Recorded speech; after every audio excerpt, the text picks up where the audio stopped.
ಹಾಂ ಮುಸ್ತಫಾ, ನನಗೆ ಆ್ಯಕ್ಚುಲಿ ಒಂದು ಹೋಟೆಲ್ ಮುಸ್ತಫಾ ನನಗೆ ಇಂಟ್ರೊಡ್ಯೂಸ್ ಮಾಡಿಕೊಟ್ಟಿದ್ದು ಯಾವುದು ಅಂದರೆ ಹಾಸನ ಕೆ ಆರ್ ಪುರಮಲ್ಲಿ ಯಾವುದಿದು ಫೇಮಸ್ ಕ್ಯಾಟ್ರಿಂಗ್ ಅಂತ. ಒಂದು ಸರಿ ತೋರಿಸ್ದೆ ನೋಡು, ಅವತ್ತು ಬಂದಾಗ ಎಷ್ಟು ಸರಿ ಬಂದಿರ್ಬೋದು ನಾನಿಲ್ಲಿ. ಕಡಿಮೆ ಅಂದರೆ ನೀನು ತೋರಿಸ್ದಾಗ್ಲಿಂದ ಒಂದು 20-30 ಸರಿ ಬಂದಿದ್ದೀನಿ.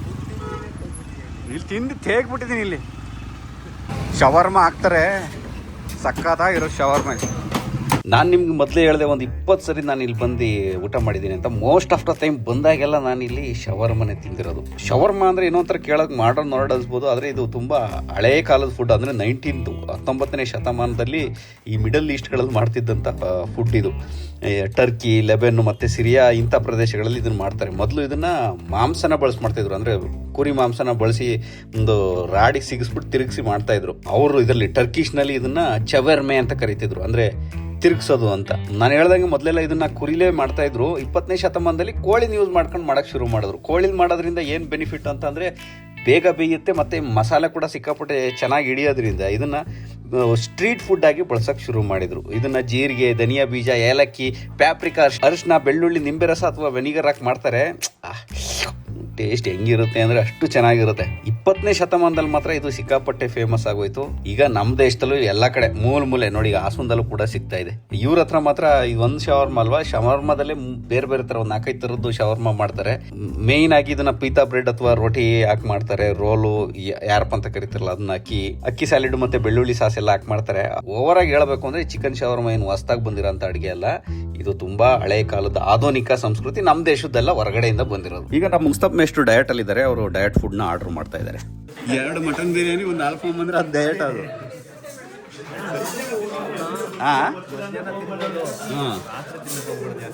ಹೌದೌದು 7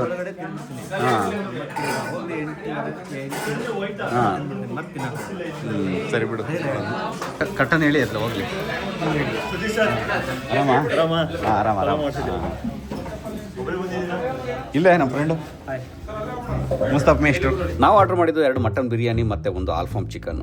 ಇದನ್ನೆಲ್ಲ ತಿಂದಾದ್ಮೇಲೆ ಅಯ್ಯೋ ಯಾಕಾದ್ರೂ ಇದನ್ನೆಲ್ಲ ತಿಂದು ಡಯಟು ಅಂತೀವಿ, ಇದನ್ನ ಜೀರ್ಣ ಮಾಡ್ಕೊಳ್ಳೋದು ಹೆಂಗೆ ಅಂತ ಆಲೋಚನೆ ಆಗುತ್ತೆ. ಆದರೆ ಏನು ಮಾಡ್ತೀರಾ, ಪ್ರಕೃತಿ ನಮ್ಮನ್ನು ಹಸು ಅನ್ನೋದನ್ನು ಕೊಟ್ಬಿಟ್ಟು ನಮ್ಮನ್ನು ಮುಂದೆ ಆಹಾರ ಇಟ್ಟು ಆಟ ಆಡಿಸುತ್ತೆ. ಅದಕ್ಕೆ ಮನಸ್ಸೋತು ನಮ್ಮ ಶಪಥನೆಲ್ಲ ಪೋಸ್ಟ್ಪೋನ್ ಮಾಡಿ ನಾಳೆಯಿಂದ ಮುಂದುವರ್ಸೋಣ ಅಂತ ಸೇವಿಸ್ಬಿಡ್ತೀವಿ. ಇದೇ ರೀತಿ ನಮ್ಮ ಶಪಥನೆಲ್ಲ ಪೋಸ್ಟ್ಪೋನ್ ಮಾಡಿ ಆಲ್ಮೋಸ್ಟ್ ಒಂದು 2-3 ವರ್ಷ ಮುಂದಕ್ಕೆ ಬಂದುಬಿಟ್ಟಿದ್ದೀನಿ ಅನಿಸುತ್ತೆ. ಆಲ್ಫಾಮ್ ಚಿಕನ್ ಬಂತು. ಮೊನ್ನೆ ಆಸೆ ಆಗಿತ್ತು ಅಂತ ಕನಸು ನೋಡೋ, ಹಂಗೆ ಆಸೆ ಪಟ್ಟರೆ ಎಲ್ಲ ಸಿಗುತ್ತೆ ಮುಸ್ತಫಾ. ಚೆನ್ನಾಗಿರುತ್ತೆ ಮಾತ್ರ ಆಲ್ಫಾಮ್ ಚಿಕನ್. ಅಯ್ಯಪ್ಪ ಸುಡ್ತಾ ಇದೆ. ಈ ಆಲ್ಫಾಮ್ ಚಿಕನ್ ಬಗ್ಗೆ ಒಂದಿಷ್ಟು ಹೇಳ್ಬಿಡ್ತೀನಿ. ಇದು ಅಷ್ಟೇ ಮಿಡಲ್ ಈಸ್ಟ್ ಕಂಟ್ರಿಗಳಲ್ಲಿ ಮಾಡೋವಂಥ ಒಂದು ಡಿಶ್. ಇದು ಸೌದಿ ಅರೇಬಿಯಾ, ಒಮೆನ್ ಈ ತರ ಕಂಟ್ರಿಗಳಲ್ಲಿ ಮಾಡ್ತಾರೆ. ಆಲ್ಫಾಮ್ ಅಂದ್ರೆ ಅರಬಿಕ್ ಪದ. ಅದು ಕಲ್ಲು ಮೇಲೆ ಕರಿಯೋದು ಅಂತ, ಅಂದ್ರೆ ಕಲ್ ಮೇಲೆ ಬೇಯಿಸೋದು, ಗ್ರಿಲ್ ಮಾಡೋದು. ಈ ಅರೇಬಿಯನ್ ಜನರು ಮೊದಲೆಲ್ಲ ಅಡುಗೆ ಮಾಡುವಾಗ ಮಾಂಸನ ತಗೊಂಡ್ಬಂದು ಕಲ್ ಮೇಲೆ ಇಟ್ಟು ಬೇಯಿಸಿ ಅಡುಗೆ ಮಾಡ್ತಾ ಇದ್ರು. ಅದರಿಂದಲೇ ಇದು ಆಲ್ಫಾಮ್ ಶೈಲಿಯ ಚಿಕನ್ ಅಂತ ಹೆಸರುವಾಸಿ ಆಯ್ತು. ಇದಕ್ಕೂ ಅಷ್ಟೇ ಶವರ್ಮ ರೀತಿನೇ ಬೆಳ್ಳುಳ್ಳಿ, ಕಪ್ಪು ಮೆಣಸು, ಜೀರಿಗೆ, ಪ್ಯಾಪ್ರಿಕಾ, ನಿಂಬೆ ರಸ ಎಲ್ಲನೂ ಹಾಕಿ ಮಾಡ್ತಾರೆ. ಆದ್ರೆ ಬೇಯಿಸೋ ವಿಧಾನ ಬೇರೆ. ಅದನ್ನ ಗ್ರಿಲ್ಲಲ್ಲಿ ಚುಚ್ಚಿ ತಿರುಗಿಸಿ ಬೇಯಿಸಿದ್ರೆ ಇದನ್ನ ಕಲ್ ಮೇಲೆ ಇಟ್ಟು ಗ್ರಿಲ್ ಮಾಡಿ ಬೇಯಿಸ್ತಾರೆ. ಇದೊಂಥರ ಸ್ಮೋಕಿ ಫ್ಲೇವರ್ ಕೊಡುತ್ತೆ. ಆ ಸ್ಮೋಕಿ ಫ್ಲೇವರೇ ಇದ್ರ ವಿಶೇಷತೆ. ಮೊದಲೆಲ್ಲ ಇದನ್ನ ಸೌದಿ ಅರೇಬಿಯಾ ಕಂಟ್ರಿಗಳಲ್ಲಿ ಸ್ಟ್ರೀಟ್ ಫುಡ್ ರೆಸ್ಟೋರೆಂಟ್ಗಳಲ್ಲೆಲ್ಲ ಬಳಸ್ತಿದ್ರು. ಆಮೇಲೆ ನಮ್ಮ ಕೇರಳದವ್ರು ನೋಡಿ, ಸೌದಿ ಅರೇಬಿಯಾ ಕಂಟ್ರಿಗಳಲ್ಲೆಲ್ಲ ಸಿಕ್ಕಾಪಟ್ಟೆ ಜಾಸ್ತಿ ಇದ್ದಾರೆ. ಅವ್ರು ಆ ಕಡೆಯಿಂದ ಬಂದವರು ಕೇರಳದಲ್ಲಿ ಮಾಡಕ್ಕೆ ಶುರು ಮಾಡಿದ್ರು. ಅದು ಸ್ಪ್ರೆಡ್ ಆಗಿ ಈಗ ನಮ್ಮ ಕರ್ನಾಟಕ, ತಮಿಳುನಾಡು, ಆಂಧ್ರ ಈ ಕಡೆ ಎಲ್ಲ ಬಂದ್ಬಿಟ್ಟಿದೆ. ಓವರ್ ಆಲ್ ಆಲ್ಫಾಮ್ ಚಿಕನ್ ಅಂದ್ರೆ ಇದು ಕೂಡ ಅರಬಿಕ್ ಕಂಟ್ರಿಯಿಂದನೇ ಹುಟ್ಟಿದ್ದು. ಕಡಿಮೆ ಮಸಾಲೆ, ಹೆಚ್ಚು ಸ್ಮೋಕಿ ರುಚಿಕರವಾದಂತ ಅರಬಿಕ್ ಡಿಶ್ ಇದು. ಮಟನ್ ಬಿರಿಯಾನಿ ಬರಲಿಲ್ವಾ? ಮರ್ತ್ಬಿಟ್ರು ಅನ್ಸುತ್ತೆ. ರೆಡಿ ಮಾಡ್ತಾವ್ರ ಅಂತ. ಅನಿಸಿದಂಗೆ ಬಂತು.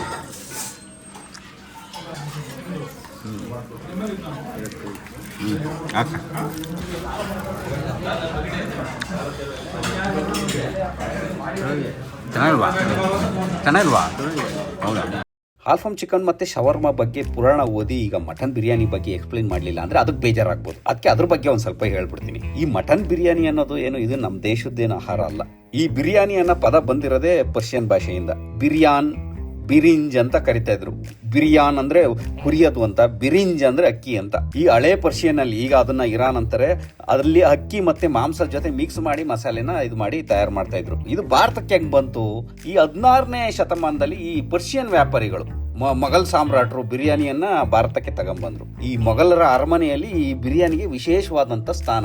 ಈ ನಮ್ಮ ಭಾರತದಲ್ಲಿ ಮಟನ್ ಸಿಕ್ಕಾಪಟ್ಟೆ ಏರಾಳವಾಗಿ ದೊರೆತಿದ್ದರಿಂದ ಈ ಮಟನ್ ಬಿರಿಯಾನಿ ಮಾಡಕ್ಕೆ ಶುರು ಮಾಡಿದ್ರು. ಇಲ್ಲಿ ಸ್ಪೈಸಸ್, ಇಲ್ಲಿ ಮಸಾಲೆಗಳನ್ನ ಉಪಯೋಗಿಸ್ಕೊಂಡು ಈ ಮೊಘಲರ ಅಡುಗೆಕಾರರು ಇದಾರಲ್ಲ, ಶೆಫ್ಗಳು, ಅವರು ವಿಭಿನ್ನವಾಗಿ ಬಿರಿಯಾನಿನ ತಯಾರು ಮಾಡಕ್ ಶುರು ಮಾಡಿದ್ರು. ಹಂಗೆ ಮುಚ್ಚಿ ನಿಧಾನಕ್ಕೆ ದಮ್ ಕಟ್ ಮಾಡೋಂಥ ದಮ್ ಬಿರಿಯಾನಿ, ಹಂತವಾಗಿ ಅಕ್ಕಿನ ಬೇಯಿಸ್ಕೊಂಡು ಮಾಡೋಂಥ ಬಿರಿಯಾನಿ, ಇದಕ್ಕೆ ಕೇಸರಿ, ಏಲಕ್ಕಿ, ಲವಂಗ, ದಾಲ್ಚಿನ್ನಿ, ಜಾಯ್ಕಾಯಿ ಮುಂತಾದ ಮಸಾಲೆಗಳನ್ನೆಲ್ಲ ಬಳಸಿ ಡಿಫ್ರೆಂಟ್ ಆಗಿ ಮಾಡಕ್ ಶುರು ಮಾಡಿ ಈಗ ಭಾರತದಲ್ಲಿ ಇದು ಸಿಕ್ಕಾಪಟ್ಟೆ ಫೇಮಸ್ ಆಗಿರೋಂಥ ಡಿಶ್ಶು. ನಮ್ಮ ದೇಶದಲ್ಲಿ ವಿಭಿನ್ನವಾದಂಥ ಸಂಸ್ಕೃತಿ ಪ್ರತಿಯೊಂದು ರಾಜ್ಯದಲ್ಲೂ ಇರೋದ್ರಿಂದ ಹೈದರಾಬಾದಲ್ಲಿ ಬಿರಿಯಾನಿ ಮಾಡಿದ್ರೆ ಹೈದರಾಬಾದಿ ಬಿರಿಯಾನಿ ಆಯಿತು, ಲಕ್ನೋಲ್ಲಿ ಮಾಡಿದ್ರೆ ಲಕ್ನೋ ಬಿರಿಯಾನಿ, ಕೋಲ್ಕತ್ತಾದಲ್ಲಿ ಮಾಡಿದ್ರೆ ಕೋಲ್ಕತ್ತಾದು, ಕರ್ನಾಟಕ ತಮಿಳ್ನಾಡಲ್ಲಿ ಮಾಡಿದ್ರೆ ಅಲ್ಲಿದೆ ಬಿರಿಯಾನಿ, ಕೇರಳದ ಮಾಡಿದ್ರೆ ಕೇರಳ ಬಿರಿಯಾನಿ. ಅಷ್ಟೇ ಅಲ್ಲದೆ ಈಗಂತೂ ಬಿರಿಯಾನಿ ಅಂದ್ಬಿಟ್ರೆ ಸಾಕು, ಮದುವೆ, ಹಬ್ಬ, ಹರಿದಿನಗಳು, ಯಾವುದೇ ರೀತಿ ಅತಿಥಿ ಸಂಸ್ಕೃತಿ ಸಂಸ್ಕಾರ ಏನೇ ಬಂದರೂ ಕೂಡ ಬಿರಿಯಾನಿ ಇರಲೇಬೇಕು, ಇಲ್ಲಾಂದ್ರೆ ಸಮಾರಂಭ ಕಂಪ್ಲೀಟ್ ಆಗೋದೇ ಇಲ್ಲ. ಓವರ್ ಆಲ್ ಆಗಿ ಸಾರಾಂಶ ಹೇಳ್ತೀನಿ ಅಂದ್ರೆ ಮಟನ್ ಬಿರಿಯಾನಿ ನಮ್ಮ ದೇಶದ್ದಲ್ಲ, ಇದು ಪರ್ಷಿಯನ್ ದೇಶದಿಂದ ಎರವಲು ಪಟ್ಕೊಂಡ್ ಬಂದಿರೋಂಥದ್ದು. ಹೊಟ್ಟೆ ಹಸ್ಕೊಂಡು ಒಳಗಡೆ ಬಂದು ಹೊಟ್ಟೆ ಬಿರಿಯಾನಿ ತಿಂದು ಜೀರ್ಣ ಮಾಡ್ಕೊಳಕ್ ಶಕ್ತಿ ಇಲ್ಲದೆ ಅದಕ್ಕೆ ಅಡಿಷನಲ್ ಆಗಿ ಹಾನ ಅಂತ ಕುಡಿದು ಅದ್ರ ಸಪೋರ್ಟ್ ತಗೊಂಡು ಹೊರಗಡೆ ಬರುವಾಗ ಅಲ್ಲೇ ದಪ್ಪ ಮ್ಯಾರಿನೇಟ್ ಮಾಡಿರೋ ಆಲ್ಫಮ್ ಚಿಕನ್ ನ ನೋಡಿ ಯಪ್ಪ ಯಾವನ್ ತಿಂತಾನಪ್ಪ ಇದೆಲ್ಲ ಅಂತ ಸಾಕು ಅನ್ಸಕ್ ಶುರು ಆಯ್ತು. ಈ ಸಾಕು ಅನ್ನೋದು ಅನಿಸ್ಲಿಲ್ಲ ಅಂತ ಅಂದಿದ್ರೆ ಈ ಭೂಮಿ ಮೇಲೆ ಈ ಮನುಷ್ಯ ಆಗಿರ್ಬೋದು, ಯಾವುದೇ ಪ್ರಾಣಿಗಳಾಗಿರ್ಬೋದು, ಎಲ್ಲಾರನ್ನು ಪ್ರತಿ ಕ್ಷಣ ಪ್ರತಿ ನಿಮಿಷ ತಿಂದು ತೇಗ್ಬಿಡ್ತಿದ್ದೇನು. ಎಲ್ಲದಕ್ಕೂ ಭಗವಂತ ಎಷ್ಟು ಚೆನ್ನಾಗಿ ಲಿಮಿಟ್ ಇಟ್ಟಿದ್ದ ನೋಡಿ. ಹಸುವಾದಾಗ ಹೊಟ್ಟೆ ತುಂಬುವವರೆಗೂ ಬೇಕು ಅನ್ಸಿ ಹೊಟ್ಟೆ ತುಂಬಿದ್ಮೇಲೆ ಸಾಕು ಅನ್ಸುತ್ತೆ. ಈ ಬೇಕು ಅನ್ನೋದು ಸಾಕು ಅನಿಸ್ಬೇಕು, ಈ ಸಾಕು ಅನ್ನೋದು ಬೇಕು ಅನಿಸ್ಬೇಕು. ಇದೇ ಪ್ರಕೃತಿ ನಿಯಮ. ಮಧ್ಯಾಹ್ನದ ಹೊತ್ತು ತಿನ್ನಕ್ಕೆ ಚಂದ ಇದು. ರಾತ್ರಿ ಏನಾದ್ರು ತಿಂದಿದ್ರೆ ಬೆಳಗ್ಗೆ ರಾತ್ರಿ ಎಲ್ಲ ಹೊಟ್ಟೆ ಉರಿಯುತ್ತೆ. ಒಂದು ಸ್ವಲ್ಪ ರೀಸೆಂಟಾಗಿ ಆಗಿದ್ದದು ಅನುಭವ ನನಗೆ, ಹಂಗಾಗಿ ರಾತ್ರಿ ಸಜೆಸ್ಟ್ ಮಾಡಲ್ಲ, ಮಧ್ಯಾಹ್ನದ ಹೊತ್ತು ತಿನ್ನಿ, ಚೆನ್ನಾಗಿರುತ್ತೆ. ಇಲ್ಲಿ ಎಲ್ಲಿ ನನಗೆ ಈ ಹೋಟೆಲ್ ಸಜೆಸ್ಟ್ ಮಾಡಿದ್ದು ಮುಸ್ತಫಾ. ಯಾರಿಗಾದ್ರೂ ಇಷ್ಟ ಆದರೆ ಇವಾಗ ಬಂದಿದ್ದು ಹೋಟೆಲ್ನೆಲ್ಲ ಇದು ಇಷ್ಟ ಆಯಿತು ಅಂದರೆ ಇದು ಕ್ರೆಡಿಟ್ ಮುಸ್ತಫಂಗೆ. ಚೆನ್ನಾಗಿಲ್ಲ ಅಂದರೂ ಅವನಿಗೆ ಬೈರಿ, ಚೆನ್ನಾಗಿದ್ರು ಅವನಿಗೆ ಹೊಗಳಿ. ನಂದೆಲ್ಲ ಸಜೆಷನ್ ಇದು ಮುಸ್ತಫಂದು. ಹೊಗಳ್ತಾರ? ಹಾಂ, ಬಾ ನೋಡೋಣ. ಮುಸ್ತಫಾ ಡ್ಯಾನ್ಸ್ ಹೊಡೆಯೋದ್ರಿಂದ ಒಂದು ಬಿರಿಯಾನಿ ಚೆನ್ನಾಗಿ ಇಳಿಸ್ದ. ನನ್ನ ಕೈಲಿ ಆಗಲೇ ಇಲ್ಲ ಇಳ್ಸಕ್ಕೆ, ಹಂಗೆ ಪಾರ್ಸಲ್ ತಗೊಂಡ್ಬಂದಿದ್ದೀನಿ. ಸಂಜೆಗೆ ಇಳಿಸ್ತೀನಿ ಇದನ್ನ. ಹಾಂ ಅಲ್ವಾ, ಫಿಟ್ ಚೆನ್ನಾಗಿ ಊಟ ಮಾಡಿದ್ರು ಫಿಟ್ನೆಸ್ ಒಳ್ಳೆ ಸಖತ್ತಾಗಿ. ಹಂಗೆ ಇಲ್ಲಿ ಡ್ಯಾನ್ಸ್ ಮಾಡಿ ನೋಡೋಣ ನಿನಗೆ ರೋಡಲ್ಲಿ.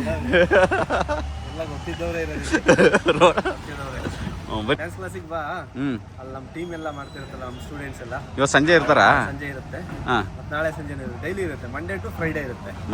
ಈವ್ನಿಂಗ್ 6 to 7 ಇರುತ್ತೆ ಒಂದು ಬ್ಯಾಚ್. ಅವಾಗ ಬಾ. ಇವತ್ತೇ ಬರ್ತೀನಲ್ಲ ಈಗ ಡ್ಯಾನ್ಸ್ ಕರ್ಕೊಂಡು. ಮತ್ತೆ ಮುಸ್ತಫಾ ಫಿಟ್ಟಿಂಗ್ ಚೆನ್ನಾಗಿ, ಅವ್ನು ಫಿಟ್ನೆಸ್ ಚೆನ್ನಾಗಿದೆ, ಮೆಮೊರಿ ಒಂದು ಸ್ವಲ್ಪ ಲಾಸ್ ಆಗೋಗ್ಬಿಟ್ಟಿದೆ ಇವತ್ತು. ಯಾವ ದೇವ್ರ ಹತ್ರ ಹೋದ್ರು ಅದೇ ಕೇಳ್ಕೊಳ್ಳೋದು, ದೇವ್ರೇ ನಂಗೆ ಒಳ್ಳೆ ಮೆಮೊರಿ ಪವರ್ ಕೊಡಪ್ಪ, ಬೇರೆ ಏನು ಕೇಳ್ಕೊಳ್ಳಲ್ಲ. ಎಂತ ಹೆದರಿಕೆ ಓಡ್ಸ ಹೆದರಿಕೆ ಆಗುತ್ತೆ ಮೇಡಮ್. ಇದಾ ಕಾರ್ಗಳಾದ್ರೂ ಓಡಿಸ್ಬಿಡ್ತೀನಿ, ಬೈಕ್ ಓಡಿಸ್ತೀನಿ, ಏನಾಗಲ್ಲ. ಎಂತ ಹೆದರಿಕೆ? ನೀವು ಓಡಿಸೋದೇ ಇಲ್ಲ, ಬೈಕ್ ಓಡಿಸೇ ಇಲ್ಲ ಯಾವತ್ತೂ? ಹಾಂ, ಹೆದರಿಕೆ ಆಗುತ್ತೆ. ಯಾಕೋ ಹೈಟ್ ಇದೆಯಲ್ಲ, ಹಾಗಾಗಿ ಹೆದರಿಕೆ. ಅಯ್ಯೋ ನಿನ್ನ ನಿಜ ಹೇಳ್ತಾ ಇದೀಯಾ? ಮೊದಲೆಲ್ಲ ಓಡಿಸ್ತಿದ್ದೆ ಅಲ್ವಾ ಬೈಕ್ನ? ಈಗಲೂ ಓಡಿಸ್ತೀನಿ, ನನ್ನ ಬೈಕ್ ಓಡಿಸ್ತೀನಿ. ಸ್ವಲ್ಪ ಹೈಟ್ ಇದೆಯಲ್ಲ, ಅದಕ್ಕೆ ಭಯ. ಸ್ವಲ್ಪ ಅಂದ್ರೆ ತಕ್ಕದ್ದು ಕಣ್ಣಿಗೆ ದಪ್ಪ ಕಾಣಿಸ್ತಾ ಇದೆಯಲ್ಲ, ಗಾಡಿ ಕಂಟ್ರೋಲ್ ಮಾಡೋಕ್ಕಾಗಲ್ಲ ಅಂತ ಎದುರ್ತಾವೆ. ಬಾಯಲ್ಲಿ ಇಟ್ಕೊಂಬತ್ತೆ.